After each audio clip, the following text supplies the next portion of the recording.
Hello friends, હું ભાવના રાઠોડ મારી channel રસોઈ की रानी માં તમારું સ્વાગત છે। શિયાળાની ઠંડીમાં ગરમા ગરમ સૂપ પીવાનો સૌ કોઈને પસંદ હોય છે। તો ખટમીઠો, તીખો અને ચટપટો એવો હોટ એન્ડ ચાર સૂપ બનાવીશું આજે આપણે। તો ચાલો સામગ્રી જોઈ લઈશું। તો હવે બનાવવાનું શરૂ કરી દઈએ। एक पेन में एक पड़ी तेल गरम थवा मूकीशु।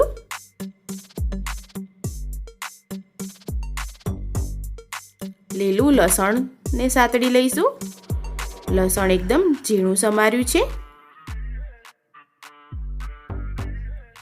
હવે લીલી ડુંગળીને ઉમેરી લઈશું। જે આગળનો ભાગ હોય છે તે લીધો છે અને તેને પણ મેં ઝીણી કટિંગ કરી છે। 2 નંગ લીલા મરચાંને ઝીણા કટિંગ કરી લીધા છે, તેને ઉમેરી લઈશું।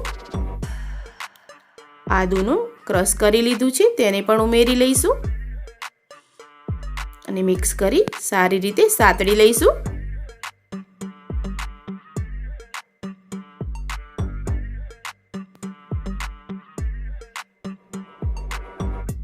હવે ગાજરને ઉમેરી લઈશું।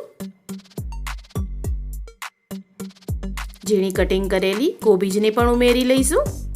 બધા જ વેજીટેબલ્સ ઝીણા કટિંગ કરવાના છે। બરાબર મિક્સ કરી અને સારી રીતે સાતડી લઈશું। 1 થી 1.5 મિનિટ જેટલું સાતડીશું।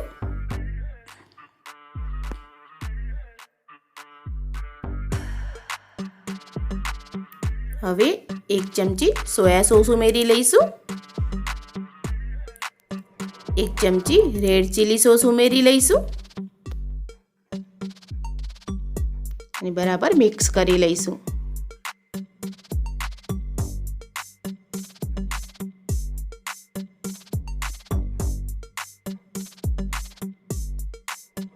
एक ग्लास पानी उमेरी लईશું અને સારી રીતે ઉકાળી લઈશું। અડધી ચમચી મરી પાવડર ઉમેરી લઈશું। સ્વાદ મુજબ મીઠું ઉમેરી લઈશું અને બરાબર મિક્સ કરી લઈશું અને 2 થી 3 મિનિટ સુધી ઉકાળીશું।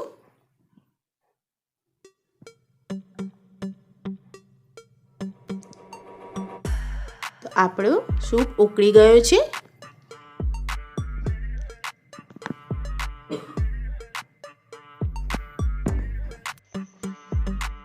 હવે 2 ચમચી કોર્ન સ્ટાર્ચ લીધો છે, તેમાં પાણી ઉમેરી લઈશું અને મિક્સ કરી લઈશું।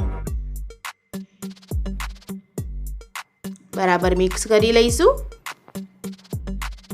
અડધી ચમચી ઉમેરી મિક્સ કરી લેવાનો છે। જરૂર પડે તો ફરીથી ઉમેરીશું થોડો, તો ફરીથી ઉમેરી અને મિક્સ કરી લઈશું।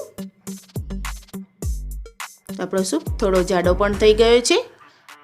સારી રીતે ઉકળી જાય એટલે તૈયાર થઈ જશે। તો જોઈ શકો છો ફ્રેન્ડ્સ, આપણો હોટ એન્ડ ચાર સૂપ તૈયાર થઈ ગયો છે।